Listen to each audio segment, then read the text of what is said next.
Welcome, friends. Welcome to today's session. Another session on New Earth. A new earth, create a better life.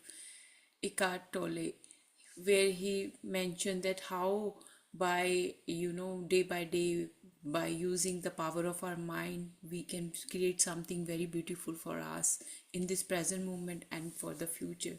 So far we covered so many topics, and yesterday the last topic was the lost ring, where the lady was so much attached with the ring gifted by someone to her grandmother, and then she later on realized that she is on the last stage of cancer, and she is so much attached to that ring. And the one of the person mentioned her that what kind of importance that ring is holding in your life. So many things, we if we correlate with our personal life, we are so much attached with the things. And the today's topic I is A New Earth, the name of the book, and the topic is the illusion of ownership, page number 42. To own something, what does it really mean? What does it mean to make something mine? If you stand on a street in New York, point to a huge skyscraper, and say, "That building is mine, I own it," you are either very wealthy or you are delusional or a liar. In any case, you are telling a story in which the thought form I and the thought form building merge into one. That is how the mental concept of ownership works. If everybody agrees with your story, there will be signed pieces of paper to certify their agreement with it. You are wealthy. If nobody agrees with the story, they will send you to a psychiatrist. You are delusional or a compulsive liar. It is important to recognize here that the story and the thought forms that make up the story, whether people agree with it or not, have absolutely nothing to do with who you are. Even if people agree with it, it is ultimately a fiction. Many people don't realize until they are on their deathbed and everything external falls away, that nothing ever had anything to do with who they are. In the proximity of death, the whole concept of ownership stands revealed as ultimately meaningless.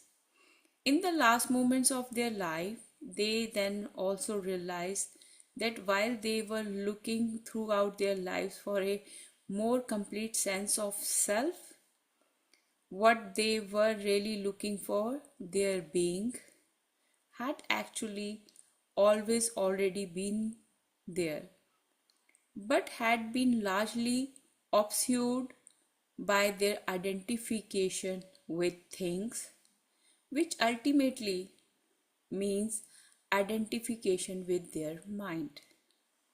Blessed are the poor in spirit, Jesus said, for there will be the kingdom of heaven. What does poor in spirit mean? No inner baggage, no identifications, not with things nor with any mental concepts that have a sense of self in them. And what is the kingdom of heaven? The simple but profound joy of being that is there when you let go of identification and so become poor in spirit. This is why renouncing all possessions has been an ancient spiritual practice in both East and West. Reunification of possessions, however, will not automatically free you of the ego. It will attempt to ensure its survival by finding something else to identity with, for example, a mental image of yourself as someone who has transcended all interest in material possession and is therefore superior, is more spiritual than others. There are people who have renounced all possessions but have a bigger ego than some millionaires. If you take away one kind of identification, the ego will quickly find another.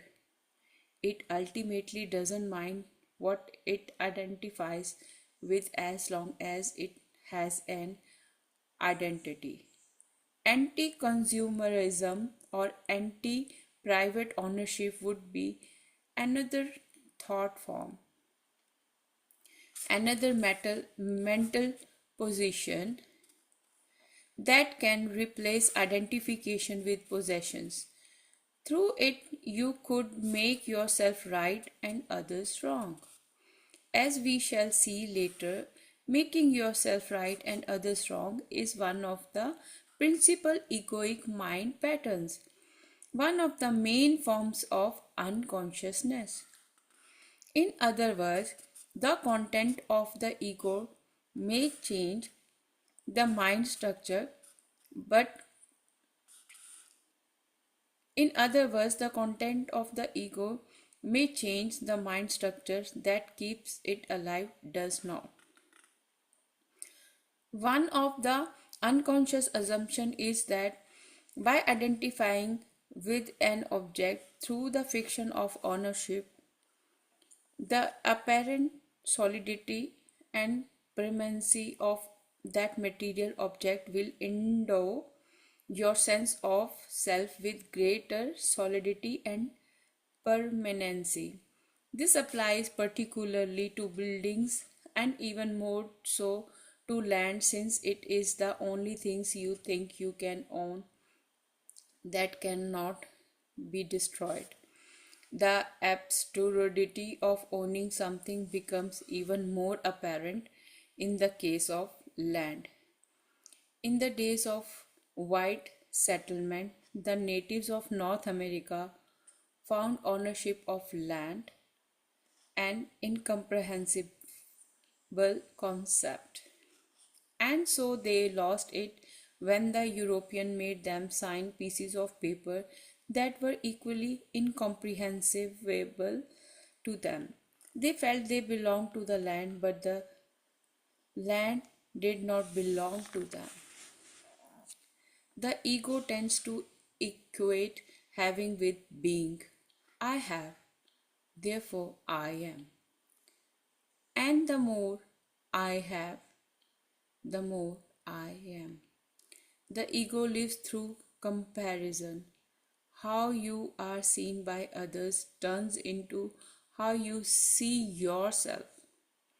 If everyone lived in a mansion or everyone was wealthy, your mansion or your wealth would no longer serve to enhance your sense of self. You could then move to a simple cabin, give up your wealth, and regain an identity by seeing yourself and being seen as more spiritual than others. How you are seen by others becomes the mirror that tells you what you are like and who you are. The ego's sense of self worth is in most cases bound up with the worth you have in the eyes of others. You need others to give you a sense of self, and if you live in culture that to a large extent equates self-worth with how much and what you have, if you cannot look through this collective delusion, you will be condemned to chasing after things for the rest of your life in the vain hope of finding your worth and completion of your sense of self there. How do you let go of attachments to things? Don't even try, it is impossible. Attachment to things drop away by itself when you no longer seek to find yourself in them. In the meantime, just be aware of your attachment to things. Sometimes you may not know that you are attached to something, which is to say, identified, until you lose it or there is the threat of loss. If you then become upset, anxious, and so on, it means you are attached. If you are aware that you are identified with the thing, the identification is no longer said, no longer total. I am the awareness that is aware that there is attachment. That is the beginning of the transformation of consciousness. I am the awareness that is aware that there is attachment. That is the beginning of the transformation of consciousness. Wanting the need for more. The ego identifies with having, but its satisfaction in having is a relatively shallow and short lived one. Concealed within it remains a deep seated sense of dissatisfaction, of incompleteness, of not enough. I don't have enough yet, by which the ego really means I'm not enough yet. As we have seen, having the concept of ownership is a fiction created by the ego to give itself solidity and preeminency and make itself stand out, make itself special. Since you cannot find yourself through having, however, there is another more powerful drive underneath it that pertains to the structure of the ego, the need for more, which we could also call wanting. No ego can last for long without the need for more. Therefore, wanting keeps the ego alive much more than having. The ego wants to want more than it wants to have. The ego wants to want more than it wants to have. And so the shallow satisfaction of having is always replaced by more wanting. This is the psychological need for more. That is to say, more things to identify with. It is an addictive need, not an authentic one. In some cases, the psychological need for more or the feeling of not enough that is so characteristic of the ego becomes transformed to the physical level and so turns into unsustainable hunger. The sufferers of bulimia will often make themselves vomit so they can continue eating. Their mind is hungry, not their body. This eating disorder would become healed if the sufferer, instead of being identifying with their mind, could get in touch with their body and so feel the true needs of the body rather than the pseudo needs of the egoic mind. Some egos know what they want and pursue their aim with grim and ruthless determination. Genghis, Gen, Genghis Khan, Genghis Khan settled Hitler to give just a few larger than life example. The energy behind their wanting, however, creates an opposing energy of equal intensity that in the end leads to their downfall. In the meantime, they make themselves and many others unhappy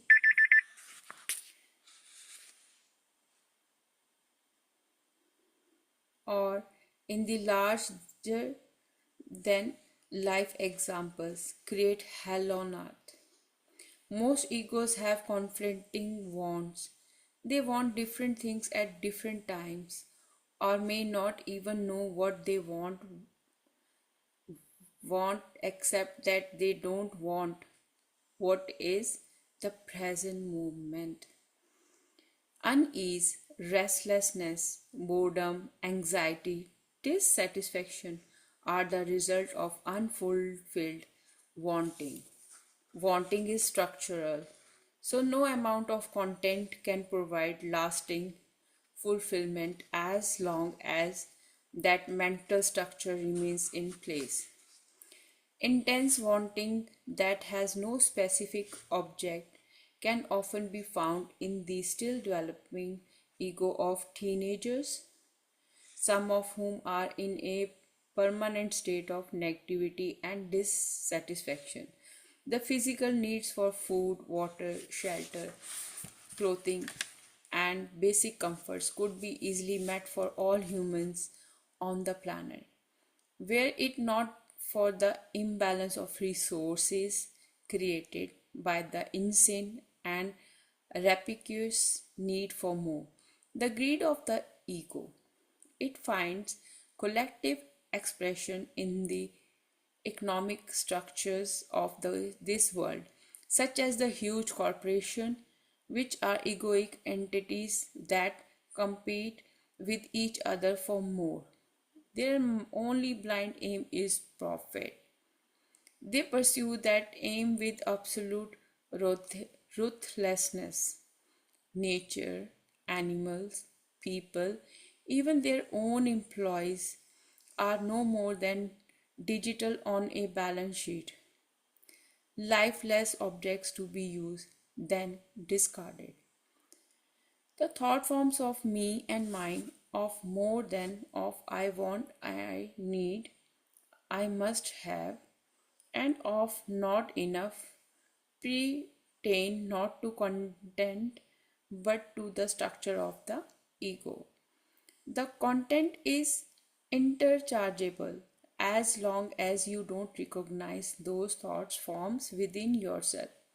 As long as they remain unconscious, you will believe in what they say.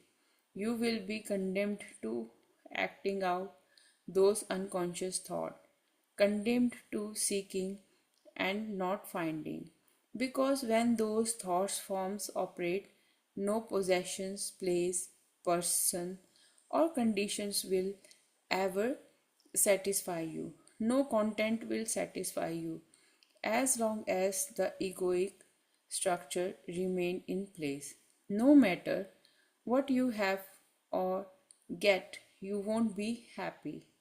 You will always be looking for something else that promises greater fulfillment, that promise to make your incomplete sense of self complete and fill that sense of lack you feel within.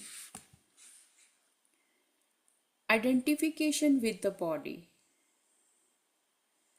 Apart from objects, another basic form of identification is with my body. Firstly, the body is male or female, and so the sense of being a man or woman takes up a significant part of most people's sense of self. Gender becomes identity. Identification with gender is encouraged at an earlier age, and it forces you into a role, into conditioned patterns of behaviors that affects all aspects of your life, not just sexuality. It is a role many people become completely trapped in, even more so in some of the traditional society than in western culture, where identification with gender is beginning to lessen somewhat. In some traditional cultures, the worst fate are common. Some traditional cultures, the worst fate a woman can have is to be unwed or barren, and for a man, a lack sexual potency and not be able to produce children. Life fulfillment is perceived to be a fulfillment of only one's gender identity. Life fulfillment is perceived to be fulfillment of one's gender identity. In the West, it is the physical appearance of the body that contributes greatly to the sense of who you think you are. It is strength or weakness. It perceived beauty or ugliness relative to others. For many other their for many people their sense of self-worth is intimately bound up with their physical strength, good looks, fitness, and external appearance. Many feel a diminished sense of because self-worth because they perceive their body as ugly or imperfect. In some cases, the mental image or concept of my body is a complete distortion of reality. A young woman may think of herself as overweight and therefore starve herself, when in fact she is quite thin. She cannot see her body anymore, or she sees in the mental concept of her body which says, I am fat or I will become fat. At the root of this condition lies identification with the mind. As people have become more and more mind identified, which is the intensification of egoic dysfunction, there has also been a dramatic increase in the incidence of anorexia in recent decades. If the sufferer could look at her body without the interfering judgments of her mind, or even recognize those judgments for what they are, instead of believing in them, or better still, it, if she could feel her body from within, this would initiate her healing. Those who are identified with their good looks, physical strength, or abilities experience suffering when those attributes begin to fade and disappear, as of course they will. They, their very identity that was based on them is then threatened with collapse. In either case, ugly or beautiful people drive a significant part of their identity, be it negative or positive, from their body. To be more precise, they derive their identity from the I thought that they erroneously attach to the mental image or concept of their body, which after all is no more than a physical form that shares the destiny of all forms, impermanence, and ultimately decay. E- Equating the physical sense perceived body that is destined to grow old, wither, and die with I always leads to suffering sooner or later. To refrain from identifying with the body doesn't mean that you neglect, despise, or no longer care for it. If it is strong, beautiful, or vigorous, you can enjoy and appreciate those attributes while they last. You can also improve the body's condition through right nutrition and exercise. If you don't equate the body with who you are, when beauty fades, vigor diminishes, or the body becomes incapacitated, this will not affect your sense of worth or identity in any way. In fact, as the body remains to weaken, the formless dimensions, the light of consciousness, can shine more easily through the fading form. In it is not just people with good or near perfect bodies who are likely to equate it with who they are. You can just as easily identify with a problematic body and make the body imperfection, illness, or disability into your identity. You may then think and speak of yourself as a sufferer of this or that chronic illness or disability. You receive a greater deal of attention from doctors and others who constantly confirm to you your conceptual identity as a sufferer or a patient. You then unconsciously cling to the illness because it has become the most important part of who you perceive yourself to be. It has become another thought form with which the ego can identify. Once the ego has found an identity, it does not want to let go. Amazingly, but not infrequently, the ego, in search of a stronger identity, can and does create illness in order to strengthen itself through them. So, there is another, okay, one more topic. This one is also related to body. The next one is feeling the inner body. Although body identification is one of the most basic forms of ego, the good news is that it is also the one that you cannot most easily go beyond. This is done not by trying to convince yourself that you are not your body, but by shifting your attention from the external form of your body and from thought about your body, beautiful, ugly, strong, weak, too fat, too thin, to the feeling of aliveness inside it. No matter what your body's appearance is on the outer level, beyond the outer form, it is an intensively alive energy field. If you are not familiar with inner body awareness, close your eyes for a moment and find out if there is life inside your hands. Don't ask your mind. It will say, I can't feel anything. Probably it will also say, give me something more interesting to think about. So instead of asking your mind, go to the hands directly. By this, I mean become aware of the subtle feeling of aliveness inside them. It is there.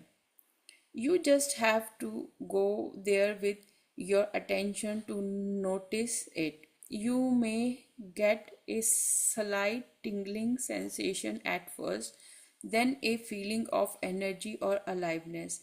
If you hold your attention in your hands for a while, the sense of aliveness will intensify.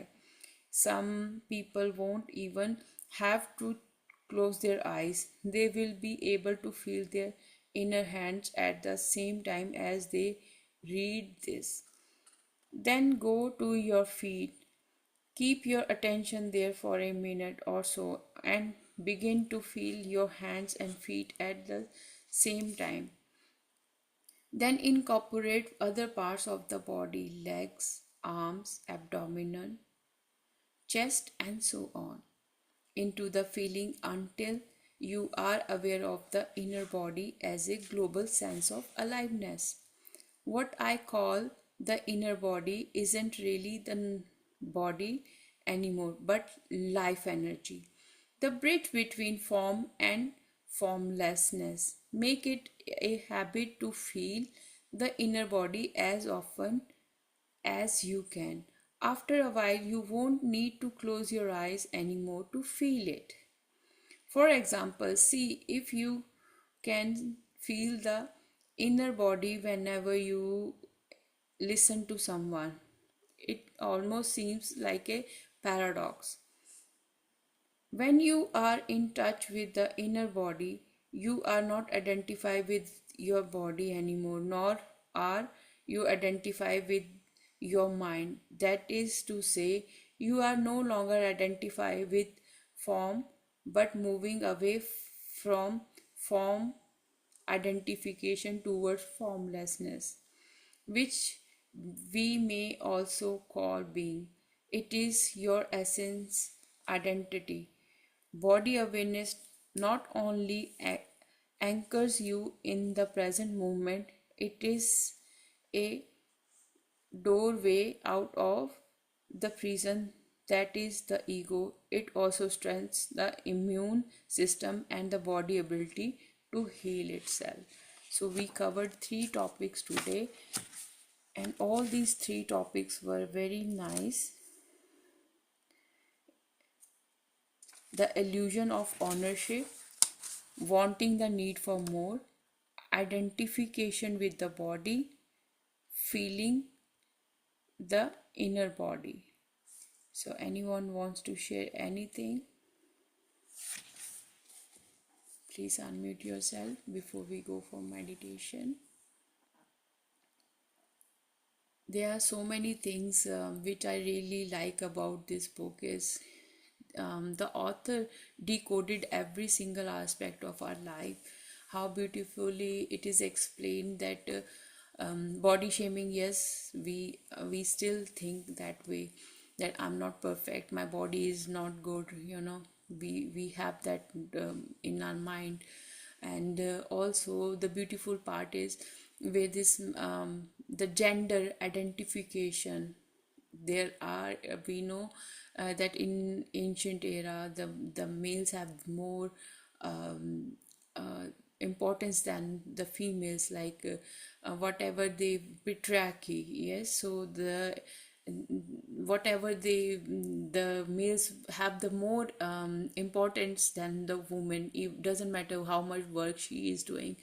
And illusions also, author created it, means described it beautiful, that illusions, like the richest person also, like go empty handed, and the person who torture other will go empty handed. That he gave the example of Hitler and Ghazi Khan, that they love to torture people, and whatever the torture they were doing towards the people, in the end actually they are getting that for it themselves, because that pleasure is of teasing someone, harming someone on mental, physical, and emotional level. And the end result is that it shows you are doing it just because you are very egoistic, and you are so self-centered that you are not thinking about other people's feelings and their um, they what they want from their life. It doesn't make sense for you. You are just in your own world doing the things which are suitable for you. So anything before we proceed?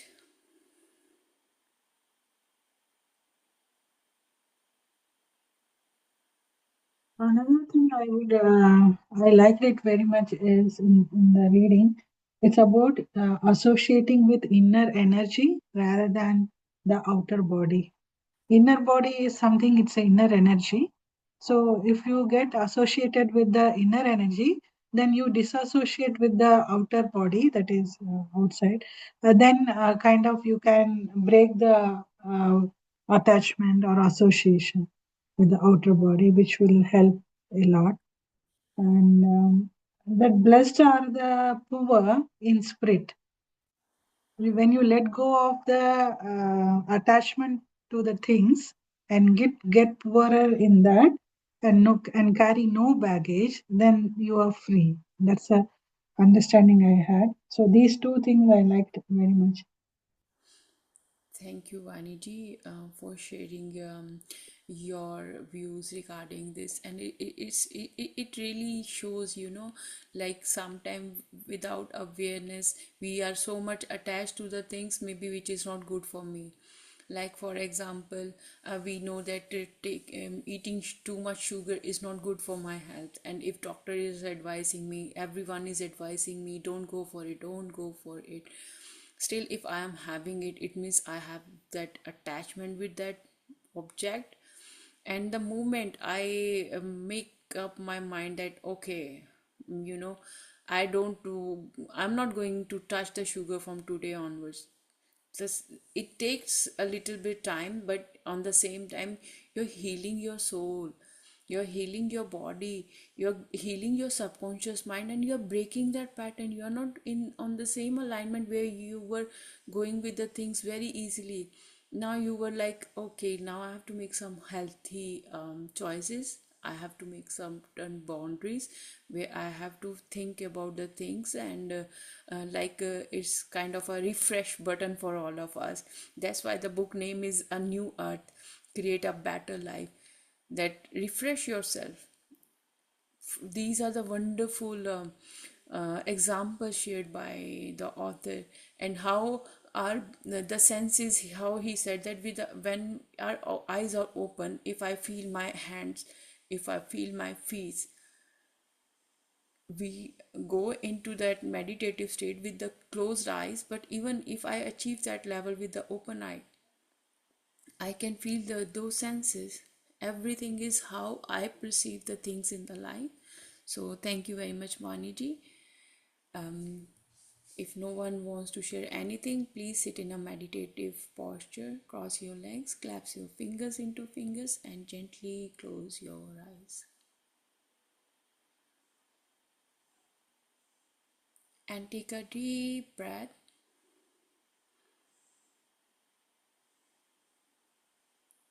Hold your breath and slowly, slowly release it from your mouth.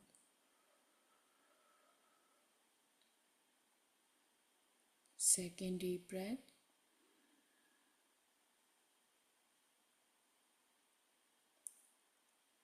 Hold and exhale. Third and last deep breath.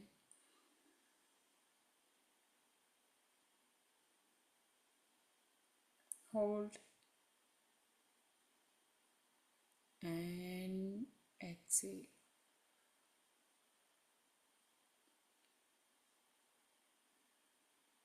Now just focus on your breath.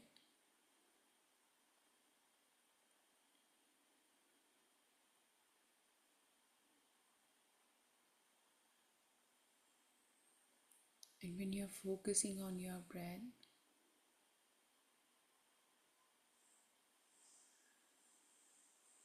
think of anything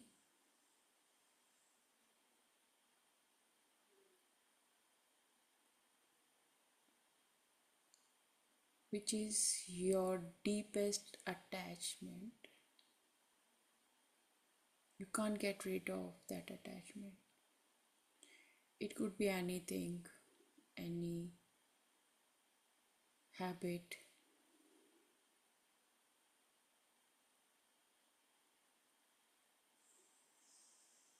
any anything, addictions.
Now ask yourself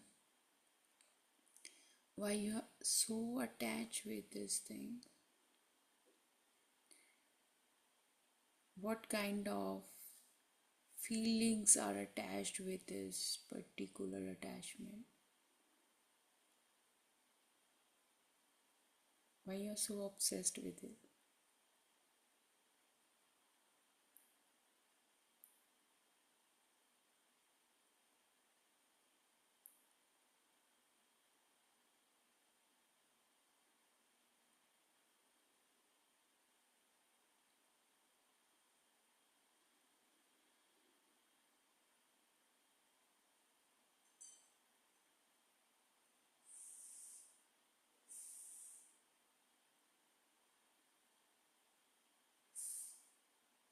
Now, the second question you ask yourself is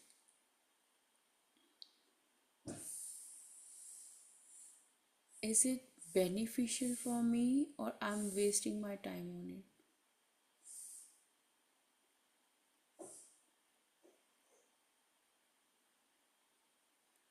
Wasting your time, your energy, your money, your health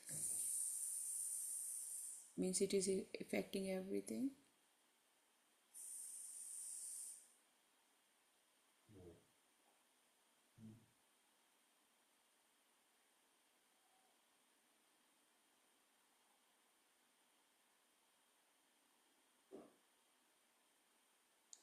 And now think of that thing is disappeared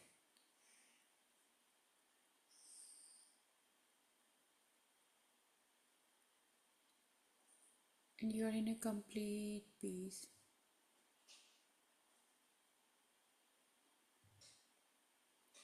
Your body, mind is completely relaxed as you accepted it.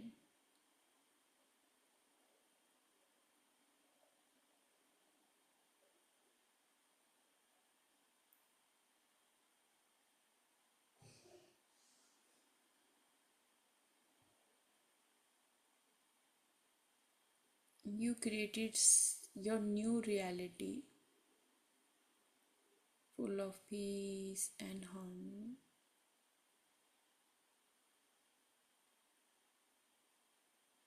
Where before you were always struggling, now you don't want it anymore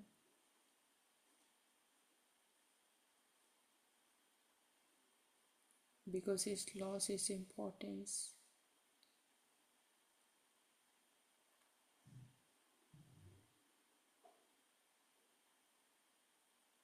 And in this present moment, your peace of mind is the best gift for your physical body, for your mind, and for your soul.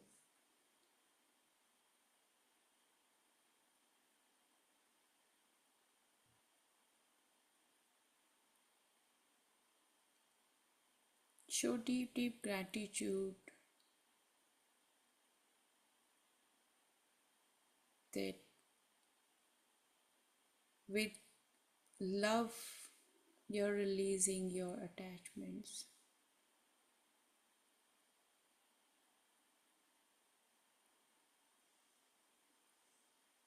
With peace, you're releasing your attachments.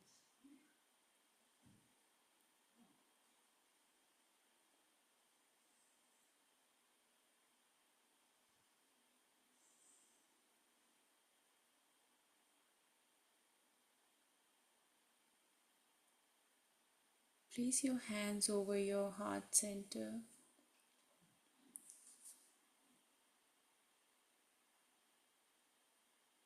and feel this peace and harmony within you.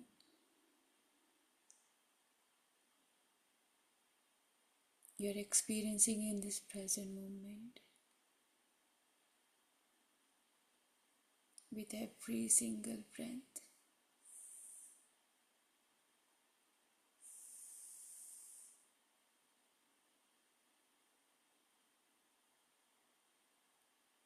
peaceful mind, peaceful body.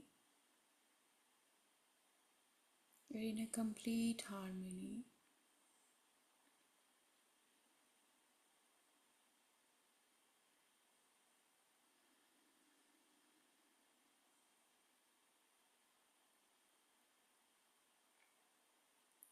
And see, you are hugging your own self.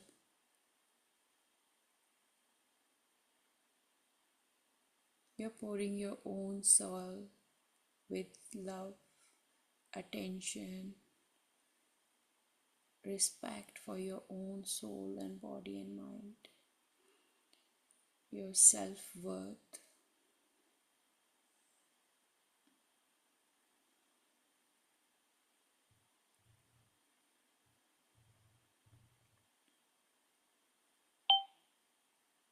Feel this intense love of your higher self for yourself. Your higher self is pouring your soul and body with unconditional love.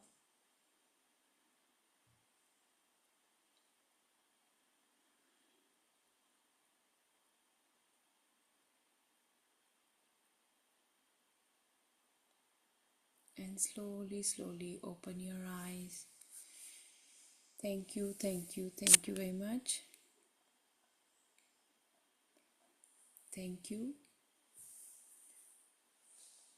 Thank you, Vaniji, love and light. Thank you, thank you, thank you, thank you, thank you, thank you. Deep, deep gratitude. Love yourself more. You are the most beautiful, respectful person in your own eyes. You are the most lovable person in your own eyes. Whatever you did, proud of yourself. Look into your eyes and say, I'm proud of you. You did it, you make it, and you are always creating something new for yourself. And you keep going with the new art, with new consciousness, creating something very beautiful. And be grateful for the lessons, show deep, deep gratitude. Just love and light for your own self and for everything else in the creation. Thank you, thank you, thank you.